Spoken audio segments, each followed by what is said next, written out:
Let's go over to Dr. Dave. Let him start. We can discuss the questions at the end. Okay, fine. Yeah, so now I proceed for the presentation. Good afternoon, all. This is a very important topic, as our moderator, Dr. Shobhana, has just quoted. That infection control practices is very, very important topic for all the nursing staff across all the ICUs, all the wards, everywhere in the healthcare. Because infection is such a domain that it can create a hell lot of a problem that you all are aware of.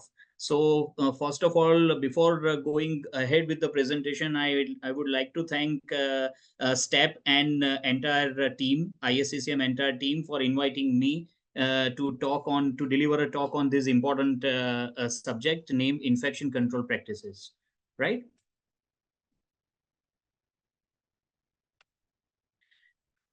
Yes. So you all must be aware of this name, Florence Nightingale. So she said that the very first requirement in a hospital that it should do the sick no harm. So whenever patient comes, any patient in any specialty, first thing you must need to do is to do no harm for already sick patient. And how you have to do this, that we will understand over a period of time. So healthcare associated infections, it increases the economic loss, prolonged hospital stay, and adverse patient outcomes. And in most healthcare facilities, the average incidence of healthcare associated infection is around 5 to 10%, right? So to begin with, what the most important thing as a nursing perspective, or as a clinician, or as a medical officer or registrar, wherever they are posted in hospital, whether they are in ICU wards, wherever, in OT, wherever, the most important thing is to understand is this, and that is hand hygiene. So hand hygiene is arguably our most important life skill, and it's very basic. So teach it well and teach it often, right? So you must have to remember the importance of hand hygiene. So next few slides, I would discuss especially specifically for the hand hygiene. So why hand hygiene is so important? The fact is, it is the single most important measure for preventing the spread of infection, right? Single most measure, right? And it is essential for patient safety. I just give you an example. If a patient of myocardial infarction, heart attack comes, right? What we are doing, patient arrives in emergency room. We have identified by doing ECG, that is ST elevation MI, right? ER physician or ER team has intimated cardiologist, and patients directly from ER to wheeled in the cath lab for angiography, followed by revascularization and putting a stent, right? So these patients are very clean patient. They are non-infective to begin with. And then post-plasty patient comes in cardiac ICU, right? For the overall observation. So that patient has shifted from ER to cath lab and then to ICU. Already visited 3 places. And in all these 3 places, if we have not taken a utmost care as far as the cleanliness, hand hygiene, and basic infection control practices, then these kind of patients likely to have some kind of hospital acquired infection, because these patients are non-infective to begin with. So try to understand that by giving some kind of infection to those non-infective patients, we are creating so many harm to the patient. Okay, so that's why a carry out of the hand hygiene is very important.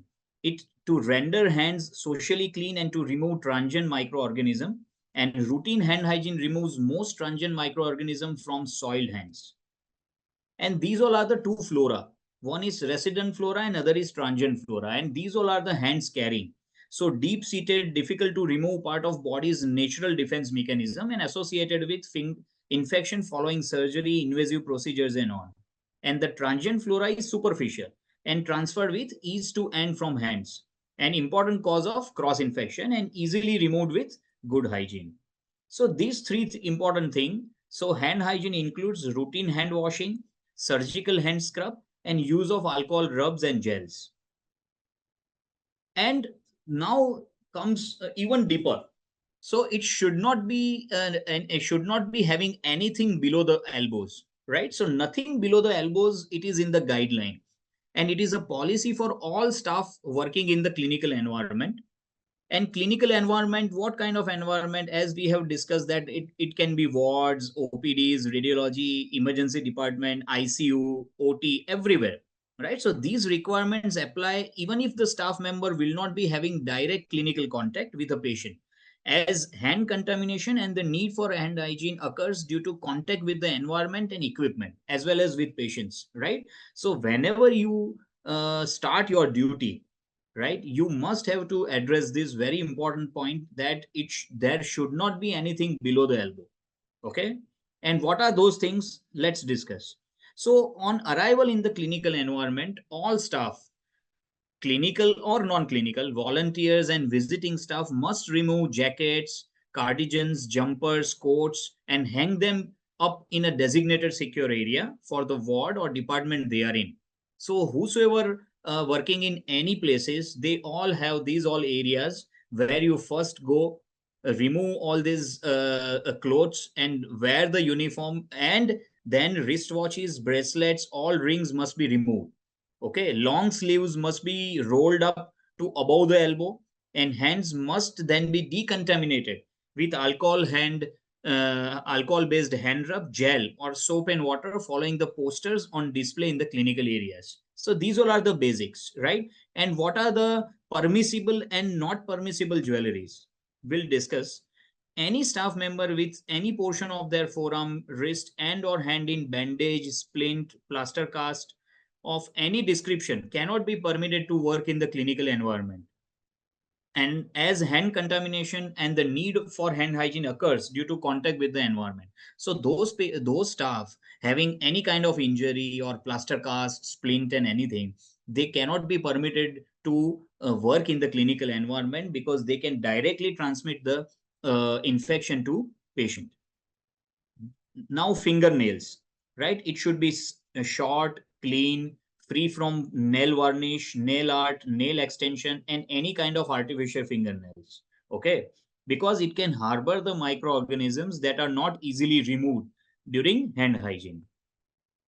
And now jewelry, because two types of things you must need to remember, this is especially for the female nursing staff, that certain jewelries are permissible, other are not permissible. So which all are the permissible? The plain band, wedding band, or rigid stones, grooves, these can be permissible. Simple bracelet can be permissible, right? And those jewelry unacceptable, not permissible, are rings other than plain band, like other bracelets, medical alert, charity bracelets, friendship bands. These all are not allowed. So nothing below the elbows, unacceptable thing. These all are the unacceptable things not allowed in at the clinical environment. Now you all are aware there are five key moments for hand hygiene, right? And this is a very simple depicted WHO picture everywhere across all the hospitals. It has been posted that before touching a patient, before a clean or aseptic procedure, after body fluid exposure risk, after touching patient, and after touching patient surroundings. So these all are the five key moments for hand hygiene.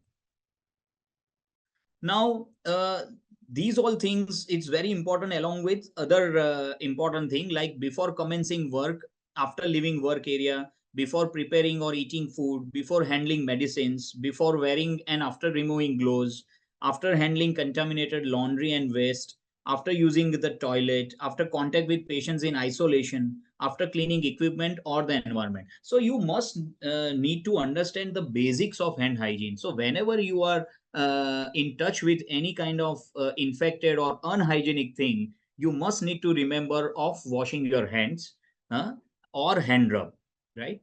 So everything is there at the by side of the patient's cot, so you must use it. So healthcare and patient zone, these all are the patient zone healthcare area. You can see over here, right? So critical site with body fluid exposure risk, and critical site with the infectious risk for the patient, right? All the lines and catheters and everything. So these all are the five key moments.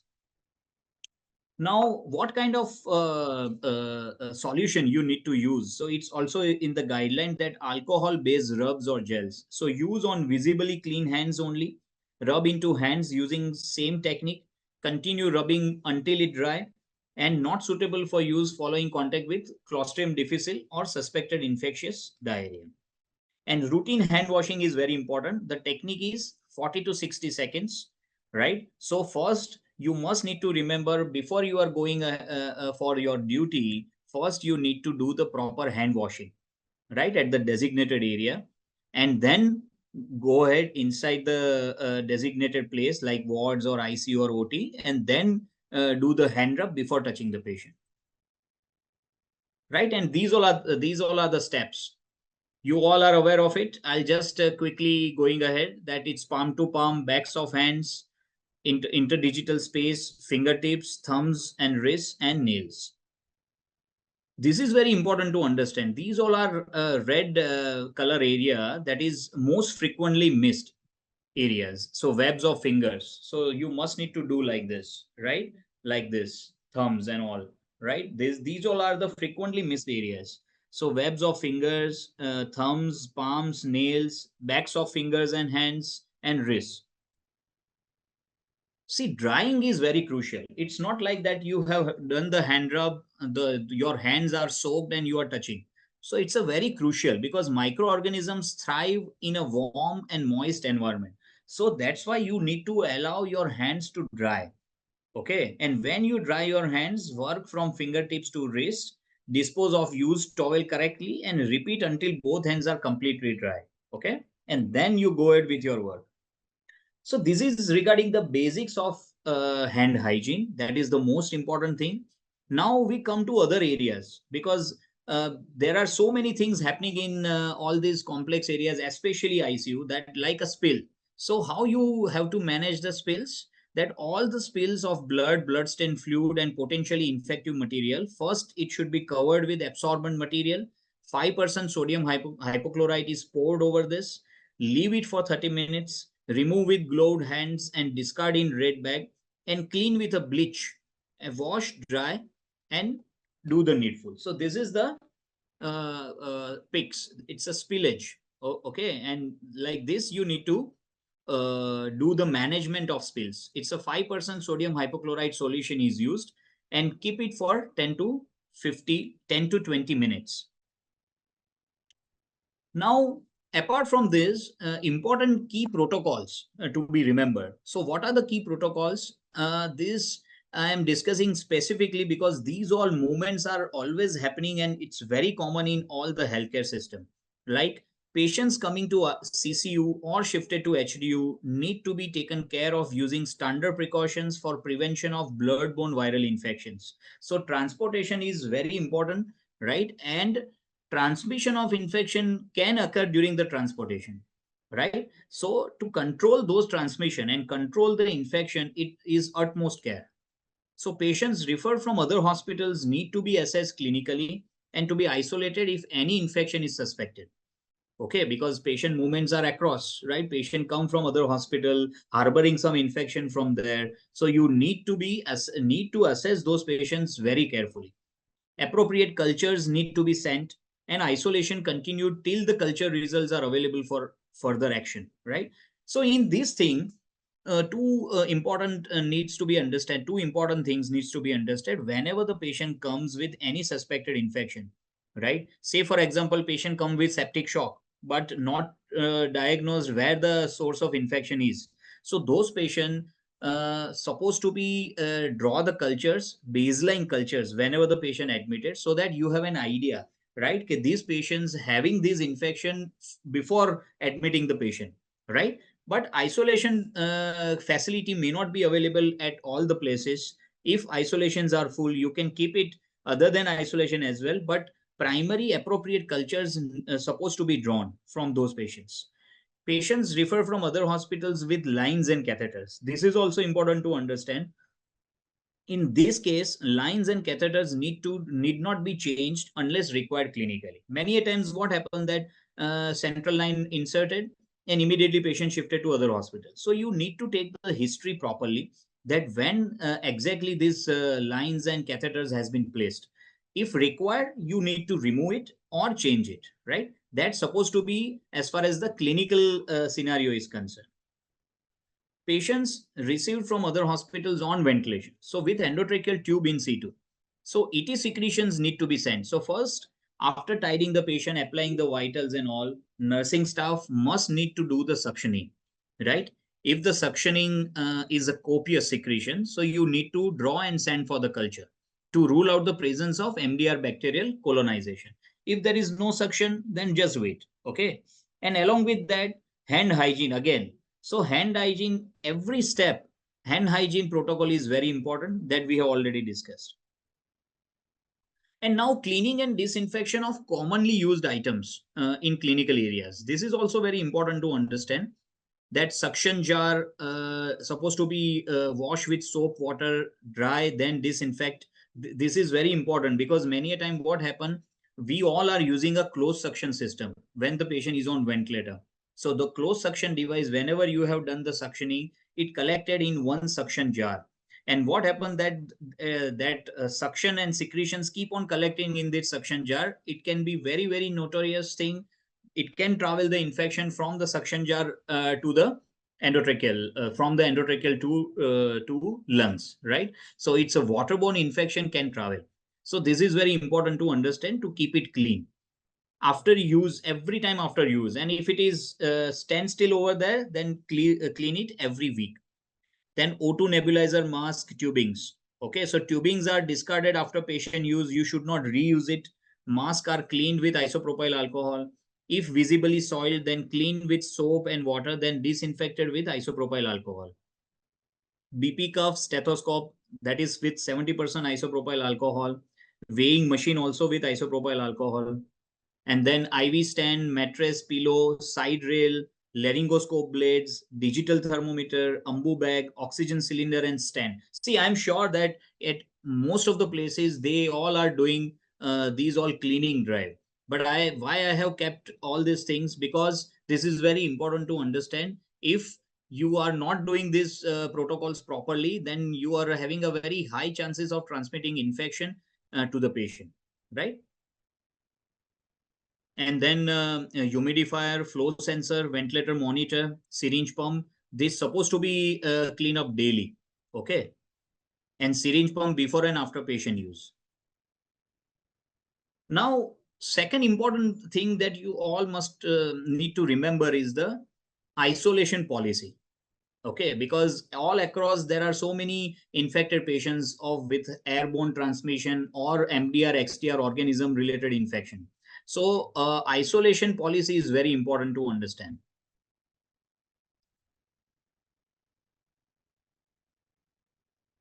So aim of the policy is all healthcare workers are responsible for adhering to isolation practices, include the use of appropriate personal protective equipment.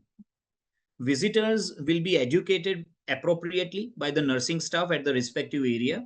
The term isolation is what? Is the use of infection prevention and control precautions aimed at controlling and preventing the spread of infection. That's why you are keeping the patient isolated. Okay. So there are two types of isolation.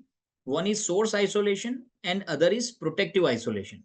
Source isolation is a barrier nursing where the patient is the source of infection. And the protective isolation is a reverse barrier nursing where the patient requires protection. Okay, because they are immunocompromised, right? So many patients, as you all are knowing, that patients having neutropenia under a neutropenic care. So they all are immunocompromised. So you need to have this protective isolation. And one, when patients themselves are the source, like patients of open cox, patients of contagious viral infection, like in swine flu, COVID. So where you need to have the sets of precaution and isolation policy. Now, what are the categories of isolation precaution? There are different categories like airborne isolation, contact isolation, protective isolation. So airborne isolation is used when there is a risk of transmission of infection via the airborne route. These all are the predominantly respiratory infection, as I have mentioned, like open tuberculosis, swine flu, COVID, and all these things. Contact isolation is used when the risk of transmission of infection is through direct person to person contact or through the contaminated object. And the third is the protective isolation. otherwise known as reverse isolation or reverse barrier nursing. And this is used to protect patients who are severely immunocompromised. As I have mentioned previously, neutropenic patient, right? Malignant patient on chemotherapy and presented with neutropenia, febrile neutropenia. So those patients supposed to be isolated to protect themselves. Source isolation. Source isolation is designed to prevent the spread of pathogens from an infected patient to other patient or hospital personnel, visitors, anyone. These has previously known as reverse barrier nursing, but now the term is a source isolation. The need for isolation is determined by the way of organism or disease is transmitted. Now, what are the criteria for source isolation? So patients admitted with the following symptoms must be isolated. What are the symptoms? Like known or suspected communicable infection? As I have mentioned, pulmonary tuberculosis is the most important thing. Chickenpox, unexplained rash, if considered to be an infectious origin, multi-resistant organism like MRSA, ESBL strain, diarrhea and vomiting until microbiologically proven negative or symptoms subside. The most important is Clostridium difficile because it's highly infected, or any symptomatic influenza. So these all are the potential patient when those patients admitted, provided the source isolation facility available. So these patients supposed to be isolated, or else it should be kept at the corner with one bed. You need to be vacant, right? So that the as far as possible you can prevent spread of infection. Now, conditions requiring airborne isolation precaution like open coughs, as I have mentioned, chicken pox or disseminated viral illness, measles. So what you have to do, the patient is to be placed in a separate room and not with other patients. Number two, aprons, gloves, masks, caps to be worn before entering the room. These are to be discarded appropriately as soon as they are used. So these all supposed to be disposable. And fourth is N95 respirators to be worn while performing aerosol generating procedures in patients with COVID-19 or influenza. Now, certain bacteria, right, where the precautions need to be taken, like gram negative, gram positive. What are those? MRSA, vancomycin resistant enterococci, ESBL, MDR, XDR, gram negative infection, CRE, patients with diarrhea. So here also you have to understand that gloves and aprons to be worn for all contact with the patient. Supposed to be 1:1 if possible, the staffing, nursing staffing. Hand hygiene protocol, patients surrounding are also considered infectious. So you have to take the utmost care. Patient's drug chart, observation chart to be labeled with a sticker whenever, whatever the practice you are following at your place. And patients with diarrhea due to Clostridium difficile, these patients need a single room. Okay, preferably source isolation facility. Now, patient with Clostridium difficile, why C difficile is supposed to be isolated, and what kind of things supposed to be addressed in these cases? So patients with C difficile are to be isolated immediately. Those patients having a severe diarrhea, persistent diarrhea, that in which C difficile is one of the causes of having persistent diarrhea, right? So in that scenario, you try to isolate those patients from others. Entry to the room supposed to be restricted. Gloves, apron supposed to be worn by healthcare workers being enter the room and discarded immediately after that. And hand washing with alcohol chlorhexidine based hand rub. Items, equipment used for the patient should not be used for other patients, right? And larger time items such as the portable X-ray machine, echo machine will be decontaminated or supposed to be cleaned properly after use. And if required, you may need to take the opinion of ID consultant just to streamline the entire therapy. Equipment and the patient surrounding will be decontaminated using freshly prepared hypochlorite 1%. And isopropyl alcohol sometimes is not effective for Clostridium difficile, so should not be used. Okay, so hypochlorite 1% is the solution.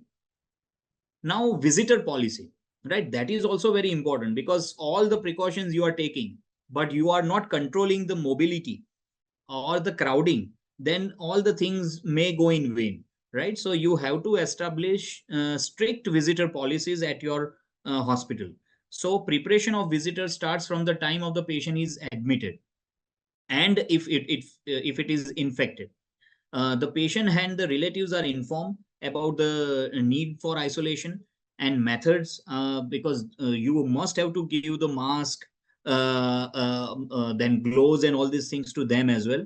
Children below 12 years not allowed, and visitors are instructed by nursing staff to wear appropriate personal protective equipment. And effective communication. So after all these things, most important thing is to communicate properly. So effective communication is the most important thing to other members of the team, both verbally as well as the documentation, through appropriate labels, signs, and all these things. All isolation rooms and bed spaces must be identified by the facility isolation door sign. So you need to stick it.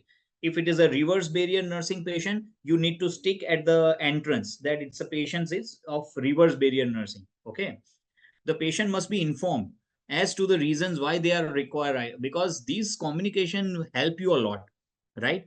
Half of the things you have already rectified with a proper communication and documentation, and full explanation as to procedures and precautions must be provided. Now, nursing staff for the isolation area. So it's strictly 1:1. No alternative, right? Those patients who are having reverse barrier nursing or barrier nursing or a source isolation must be having 1:1 staff. Staff member should confine his or her movement within the isolation area. Okay, and in any time if required any need, right, they should seek the help of a colleague, another healthcare worker. Okay, so frequent movement in and out should be controlled. Now, transfer of patients, as I have mentioned earlier, that proper transportation with utmost care, receiving area to be informed well in advance, appropriate placement ensure before transferring the patient, use all the protective equipment, personal protective equipment, and proper documentation, okay, regarding the transport of all this sick and infected patient. Now, cleaning procedure. After all these things, right? Patients improved. You have transferred the patient to other area. Now the cleaning procedure comes. So linen should be stripped from the bed with care taken not to shake. हलावानो नहीं, हिलाना नहीं है ऐसे, huh? Because otherwise all the droplets and all these things will fall it and it can spread the infection. Linen should be double bagged in yellow colored plastic bags and dispatched from the ward immediately. All furniture should be cleaned using a hospital approved disinfectant and with attention paid to corners and crevices. Okay, all the entire room supposed to be well cleaned. Now, terminal cleaning. So these all are the basic cleaning. Now the terminal cleaning. So curtains must be removed and sent to laundry. All the items in the terminal cleaning checklist are to be cleaned, and cleaning including the AC grills as well. And once everything is done, then you need to fog that room and close it and do the fogging for the terminal cleaning, right? So these all are things together is very important to control the infection. So these all are the basic infection control practices all across, right? So we have come from the world of infection, we live in a world of infection, and in the future, unless we take control of infection now, we are going to live in a world of infection. Okay, thanks a lot. Any questions?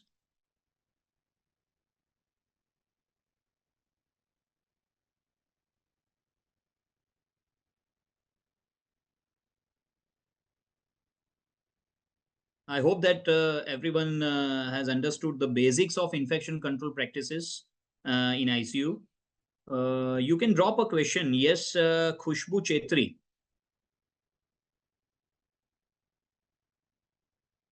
Yeah. What's your question? You type the question over here. And I hope that I am audible properly. Yes, sir. You're audible. Yeah, yeah. Please Deepa tell ji. them to write the question in the chat box. Yeah, one candidate, Preeti. What's the question, Preeti? Yeah, one question, how can give catheter care? So what kind of catheter you are asking? It's a urinary catheter or central venous catheter? So there are already a guideline, right? You must have gone through it. It's a catheter associated UTI guideline, and this central line associated bloodstream infection related guideline. Yes, so urinary catheter, Shiva Raja, yes. So whenever the patient of Foley's, so first most important thing you must need to remember that actually Foley's catheter is required or not. Okay, if patient is fully conscious, cooperative, right, and understand the entire process, that those patients, unless is not required, don't put Foley's catheter, because after all it's a foreign body, and whenever you deal with any kind of tract, whether it is a urinary tract or any kind of tract, you are having high chances of transmitting the infection. But once the Foley's catheter is genuinely required, you do proper thorough aseptic precaution before inserting the Foley's catheter, right, and secured it properly, right, and every time whenever you are doing any sponging or transmission or mobilization and everything, remember that it should not be elevated, okay, from the catheter end, right? So it should be always below the catheter, level below the catheter, okay? Otherwise what happens that it can transmit, right? Backflow of urine can transmit, okay? And always do proper cleaning protocol, hmm, of the catheter at the catheter site. Okay, sometimes not possible to give 1:1 patient. Yes, I understand, because we are having a scarcity of manpower all across. So I can definitely understand that 1:1 sometimes very difficult to establish this protocol. But you must need to understand that specific cases, like as I have mentioned, patient of barrier nursing, right? Protective isolation, then patient having a source in isolation like open cox, COVID, and all these things, then at that point of time it is very essential to put the 1:1 staff. If at all it's not possible, then you have to have utmost care with all the protective preventive equipments. And whenever you are dealing with any kind of droplet related or secretion based, immediately discard properly. So in this scenario, proper biomedical waste management is also very essential. Okay, so if you are not capable of maintaining 1:1 nursing staff, then along with that, biomedical waste management supposed to be very crucial. Airborne transmission patient, every time it's need to wear gown. See, ideally, whenever we all have faced this COVID scenario, right? So donning, doffing, everything we have done. Donning, what we are doing? We are doing all this proper mask, cap, gown, and everything. But in routine, if you could not able to manage, if you don't have that much of inventory for all the staff, then the three important thing is, one is mask, other is gloves, and proper hand hygiene. Okay, right? So these things you must need to remember. If the gowns and all these facilities are not always possible, okay. See, Doctor, catheter. can you just Hello, just your voice is not clear, Dr. go ahead? Shobhana. Go. Hello. Hello. Yeah, You go ahead. Go ahead. yeah. So Shiva Raja has asked, catheter care with soap and water or betadine. See, soap and water should not be used. You must need to use the proper solution. So that is, one is betadine solution, right? Okay, and once you clean it properly, you can keep a wet gauze piece over there, right? Especially in the male patient, right? And whenever you are doing sampling, you need to take utmost care of hand hygiene, gloves, and as I have mentioned, all the steps. See, soap and water and all these things supposed to be used for the proper hand washing. Okay, at the bedside, you must need to concentrate on a hand rub, proper hand rub as far as hand hygiene is concerned.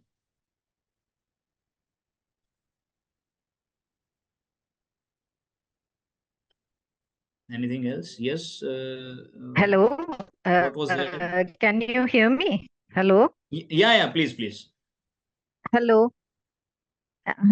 Just could you just mention the ventilator bundles just for the benefit of the students? Yes. Just the See, highlight.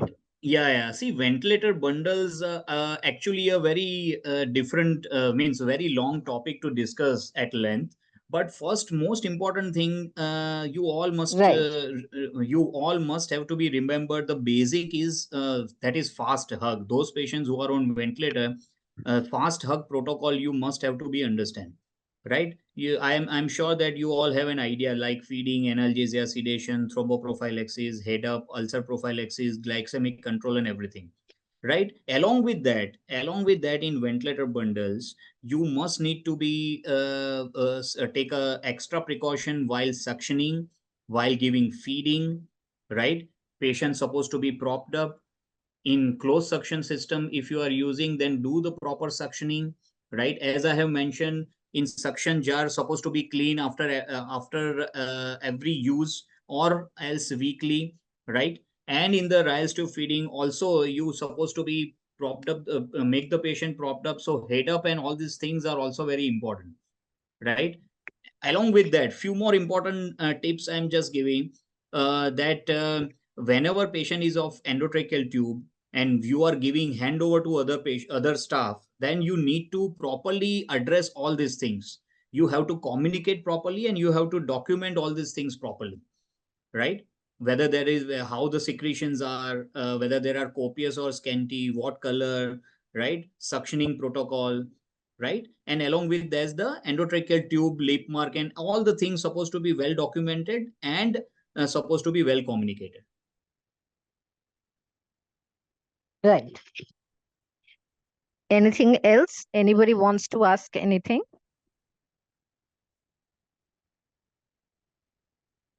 Any more questions? Would you like to add anything over here, Dr. Shobna? I have tried to cover all major topics as far as the from patient admission to patient Ab- transfer. Absolutely. I think it was quite extensive. They they don't seem to have any questions. Uh, just could you just mention the needle stick injuries? Just a few words. Yes. Yeah. See, in all across, whenever you are dealing with patient care, you must need to take extra precautions for yourself as well. And the most important thing is needle stick injuries, right?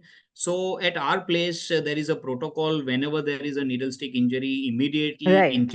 immediately intimate to the infection control team, and immediately wash under the running water, right? And then follow the needful steps as far as the infection control guideline, right? And you must be knowing that what kind of infection can be transmitted to the needle stick injury, right? So you need to take all these extra precautions while discarding. That's why the biomedical waste management is also very essential for all the nursing Exactly. staff to understand. Okay. Exactly. And whenever you are assisting a doctor in your ICU regarding central line or any kind of other like arterial line insertion and all, then try to take the swab holder or any other instrument while discarding the needles and all the sharps. Don't take it with the glow hand. This is also a bad practice. You what you need to take a sponge holder and take all this sharp from that, from the tray, right? So these all things are not mentioned anywhere in the book. These all things are basic that you need to incorporate in your routine. What do you say, Dr. Shobna? Yes. That is very important, because they need to know how to discard it, because in the hurry of, when the patient is Yeah, crashing or yeah, something, people just seem to forget, and they put the needles and everything into the kidney dish, and yeah. then forget about it, and And not see, and because of this. yeah, yeah, absolutely. uh, And regular training sessions supposed to be done by the exactly. nursing matron or nursing tutor, anyone, and especially the housekeeping team attendants, because they E- also require a very good training. Absolutely. And I think all the staff must be vaccinated with hepatitis B and all. At least if they are, if they are joining work and Yes, they are yet to be, they are not vaccinated, they should take precaution. They should do it for themselves, even if the yes. hospital does not pay for it. So this Yeah, is so very the important. yeah, tighter screening and everything is also very essential. Mhm. And many times what happens that housekeeping staff literally with these hands they are keeping all the waste like this, Yes, yes, and there are very high chances of having this sharp and needle stick injury. So though they have wear the gloves, but sharp can penetrate it and hit the fingers yes, and all, yes. right? So you need to Basically, take, the yeah, training has to percolate from doctor to nurses to housekeeping yes, staff and back and forth. So this is absolutely. going on. The more the drilling happens, the more people will remember. Yes, and see, it's not a rocket science. It's a basic thing that you need to establish in your practice, right? Yes, And the yes, most important, that's why I have kept hand hygiene slides ahead of other slides, because absolutely. yeah, all across these basic of hand hygiene, even forget about housekeeping staff and nursing staff. We have even seen many of the consultants are not taking They utmost care in don't. hand hygiene. Yes, Yeah, yes. So the nurses are also responsible to, put the doctor on the right track. They must also say that absolutely. please you use the hand rub, or if Yes, they are not yes. using, just put it on, onto their hands. Yeah, So they are and forced see, to do it. at all the places nowadays, that hand rub solution is there with at all the beds, right? Yes, Small yes, hand rub solution is always there. So you must need to tell even the consultant if they try to touch the patient before doing this, then you must tell, "Ki, sir, please do the hand rub and then touch the patient." So these all things supposed to be incorporated from within. So good training and then incorporate in the practice, and if you are doing daily, then I'm sure that all these things will be well in place. yes. Somebody See has what? asked a question Yes, yes, about Shakil. some MRSA screening for patients See, from other hospitals. yeah, yeah. See, we are not following the mandatory MRSA screening of all the patients we have Right. received from the other hospital. But yes, you must need to be aware of the MDR bugs which are prevalent all across. Because see, MRSA is such a bug that even in healthy patient, if you are taking a nasal swab, then you can found MRSA, Yes. right? So MRSA screening for all other hospital patient is not mandatory. But as I have mentioned in one of my slides, that you must need to remember those are notorious bugs like VRE, MRSA, MDR, XDR organisms, and all these things, and try to incorporate all these basic infection control practices whenever you are dealing with such patients. Right. I think we've covered almost lot many things. One question, Shivraj Kumar, yes. surgical ICU. Let me We are just taking read. post-op CAG, PTCA, CABG, all Huh. planned orthopedic clean cases. Clean And my case. question: what all other cases we can avoid it in to take? See, uh, in surgical ICU, I'm sure that CABG and orthopedic patient should not be No. beside, right? That's supposed to be cardiac surgical ICU and non-cardiac surgical ICU. Okay. So if in one cot CABG patient, the next cot TKR patient not allowed, right? So that has to be separate cardiac surgical ICU and a non-cardiac surgical ICU. If you don't have, then try to segregate the beds. right? You can keep one row of post cardiac surgical ICU, and other row in front of them is non cardiac surgical patients. Okay. And in all these things, you must need to remember that any infected surgical case you should not keep in. Say, for example, patient having diabetic foot, right? And those that patient supposed to be taken for debridement. So diabetic foot, cellulitis, debridement, all are infected cases. So you should not keep those infected cases along with the TKR patient. Okay. Even in OT, there are septic and non-septic OT. Okay. Right. Yeah. So in OT also there is a designated operation theater for all these kind of patients. So cellulitis patient posted for debridement, they are taking in septic OT. So similarly in ICU, you also have to do the bifurcation of these all these patients. Then what happens that if you have kept infected patient just beside the TKR, then there is high chances of having that infected TKR, means the joint replacement can have that infection. So you need to take utmost care. And one more thing I would like to add here, that CAG, PTCA, these all are clean cases. As I have mentioned earlier, that you must need to take proper precaution for all these clean cases. And while putting these clean cases along with the infected cases, there are high chances of having trans infection, cross infection to all those patients. And as I have mentioned in my first slide, that Florence Nightingale has already mentioned that it's our moral responsibility to take care of the patient and do no harm to the sick, already sick, okay, by giving some infection from hospital. True. Okay. I think if there are no more questions, I think we can wind up. Dr. And see, Dave? yeah, absolutely. And this is a really good drive of ISCCM by keeping all these step nursing sessions as well, because it's a Yes, great learning. And absolutely. yeah. And I have told the team that whenever they want our involvement, our support, we are always ready for this. Because see, Absolutely. I always mention that nursings are the pillars all across, right? So more the trained nursing staff or all these strong pillars, then better is the patient outcome. Absolutely.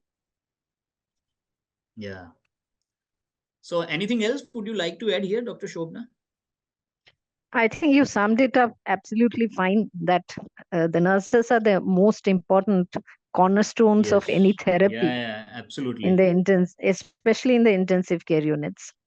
Yes. Um, and definitely ICCM's this education program is going a long way in Absolutely. making Heads off care to, better. yes. Heads off to the core team, because these step or both the step sessions, steps of all these IDCCM candidates and as well as these step nursing candidates are having an immense importance. Uh, Right. yeah, I have seen someone has dropped the. Yeah. Thanks a lot. Thank you. Thank Yes. you, Dave, for this wonderful session. And thank you, Yes. ICCM and the Thanks a lot, everyone. coordinators, for arranging everything very nicely.